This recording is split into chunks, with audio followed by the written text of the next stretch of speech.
নমস্কাৰ ছাত্ৰ ছাত্ৰীসকল মই আজি তোমালোকৰ কাৰণে লৈ আহিছো শিক্ষক দিৱসৰ কাৰণে এটি ভাষণ আৰু এই ভাষণটো বহুত সৰু আৰু অন্তস্পৰ্শী হয় শিক্ষক শিক্ষয়িত্ৰীসকলক কেনেদৰে তোমালোকে এই দিনটো ধন্যবাদ দিবা সেইখিনিয়ে মই ধুনিয়াকৈ লিখি লৈ আহিছো জাস্ট তোমালোকৰ হেল্প কৰিবৰ কাৰণে আৰু তোমালোকেও মোক মৰম দিবা ভিডিঅ'খনৰ জৰিয়তে লাইক কমেন্ট শেয়াৰ আৰু সাবস্ক্ৰাইব কৰি দিবা সাবস্ক্ৰাইব কৰিলে মোৰ উৎসাহ বাহে তোমালোকৰ পৰা উৎসাহ পালে মই নতুন নতুন ভিডিঅ' লৈ আহিবলৈ মোৰ মন যায় সো তোমালোকে সাবস্ক্ৰাইব কৰি দিবা আহা আমি স্টাৰ্ট কৰো প্ৰথমতে কি কৰিবা প্ৰথমখিনি সেমে থাকে এটা যেহেতু তুমি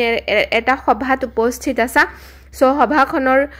সভাপতি গৰাকীক আমি সম্মান জনাব পাৰাকে ধুনিয়াকে প্ৰথমখিনি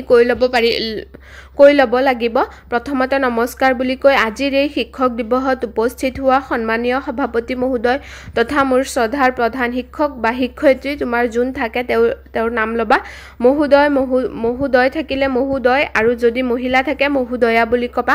মোৰ শ্ৰদ্ধাৰ শিক্ষাগুৰুসকল সভাত উপস্থিত সদস্য বৃন্দ আৰু মোৰ প্ৰিয় বন্ধু আৰু মৰমৰ ভাইটি ভণ্টিসকল তেনেকে কবা পিছত কবা পুন প্ৰথমে মই সকলো ছাত্ৰ ছাত্ৰীৰ ফালৰ পৰা সন্মানীয় শিক্ষাগুৰুসকলক শিক্ষক দিৱসৰ আন্তৰিক শুভেচ্ছা জ্ঞাপন কৰিলো আজিৰ এই দিনটোতে ভাষণ দিয়াৰ সুযোগ প্ৰদানৰ বাবে সভাপতি মহোদয়ক ধন্যবাদ জ্ঞাপন কৰিছো তেনেকে কৈ আজিৰ এই শুভ পবিত্ৰ দিনটোত আমি সকলোৱে একলগ হৈ 5 ছেপ্টেম্বৰ অৰ্থাৎ শিক্ষক দিৱস উদযাপন কৰিবলৈ আহিছো তেনেকে উক্ত দিনটো কেৱল এটা তাৰিখ নহয় এটো অনুভৱ মৰমৰ একাগ্ৰতাৰ অক্লান্ত প্ৰচেষ্টা আৰু শিক্ষকসকলৰ আমাৰ প্ৰতি থকা ভালপোৱাৰ প্ৰতীক তেনেকে ধুনিয়াকে কবা পিছত এখিনি কবা আজি আমি শিক্ষক দিৱস উদযাপন কৰিবলৈ ইয়াত একত্ৰিত হৈছো এই 5 ছেপ্টেম্বৰ দিনটো আমি ডক্টৰ সৰ্বপল্লী ৰাধাকৃষ্ণন মহোদয়ৰ জন্মদিন হিচাপে পালন কৰো তেওঁ এজন মহান শিক্ষক আৰু ভাৰতৰ দ্বিতীয় ৰাষ্ট্ৰপতি আছিল তেনেকে কবা পিছত লাষ্টত এখিনি কব লাগিব শিক্ষকসকল আমাৰ জীৱনৰ পথ প্ৰদৰ্শক তেওঁলোকে আমাৰ মনোবল যোগায় অনুপ্ৰাণিত কৰে আৰু সঠিক পথ দেখুৱায় এজন শিক্ষকে কেৱল পাঠ্যপুথিৰ পাঠেই নিশিকায় জীৱনৰ পাঠ শিষ্টাচাৰ মূল্যবোধ আৰু সন্মানো শিকায় কেতিয়াবা আমি ছাত্ৰ ছাত্ৰীসকলে শিক্ষকসকলৰ সহনশীলতা আৰু নিষ্ঠাৰ বাবে ধন্যবাদ জনাব নোৱাৰো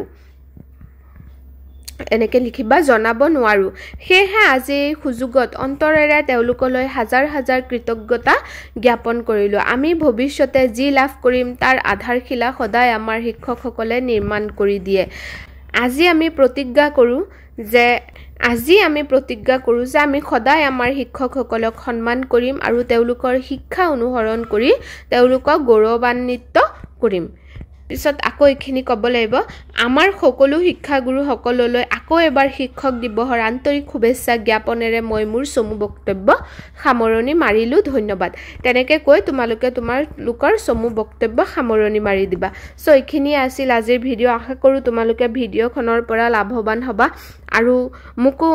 লাভৱান কৰিবা সাবস্ক্ৰাইব কৰাৰ জৰিয়তে সো তোমালোকলৈ বহুত বহুত বহুত ধন্যবাদ থাকিল ভালে থাকিবা